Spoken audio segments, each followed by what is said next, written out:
Формула вечной молодости существует. Вот что говорит наука. Согласно прогнозам ученых, люди, родившиеся после 2000 года, в среднем будут жить 100 лет, причем их здоровье на склоне лет будет гораздо более крепким, чем у современных стариков. За счет чего это произойдет?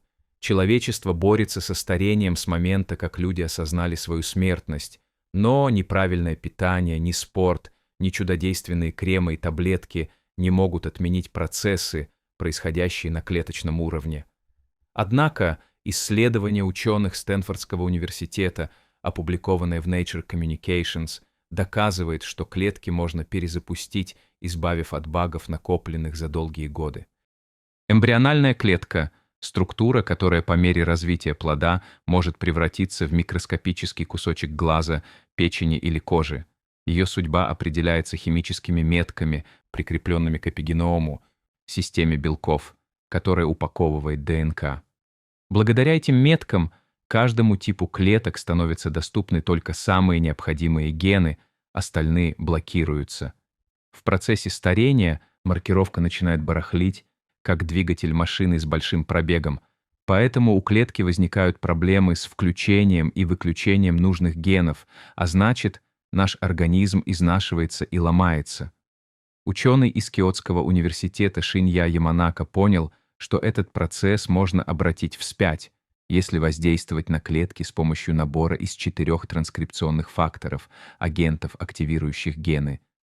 Впервые феномен репрограммирования был продемонстрирован Джоном Гердоном, который в 1962 году показал, что дифференцированные соматические клетки могут быть перепрограммированы обратно в эмбриональное состояние. В 2012 году Шинья Яманака получил Нобелевскую премию в области медицины за исследования, позволяющие откатить клетку к заводским настройкам, первоначальному эмбриональному состоянию. Однако вслепую воздействовать на живой организм все равно, что пытаться починить часы молотком. Теряя свои свойства, клетки больше не могут выполнять привычные функции. Из структурных составляющих сердца, почек и кожи они превращаются в бесполезные частицы. Кроме того, неконтролируемое воздействие факторов Яманака вызывает бурный клеточный рост. При этом подопытные мыши умирают от рака.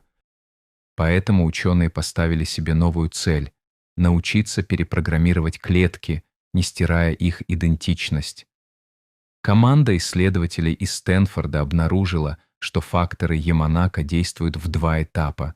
Сперва ученые возвращают геном, к тому уровню, на котором исчезают следы старения, а только затем откатывают клетки к заводским настройкам.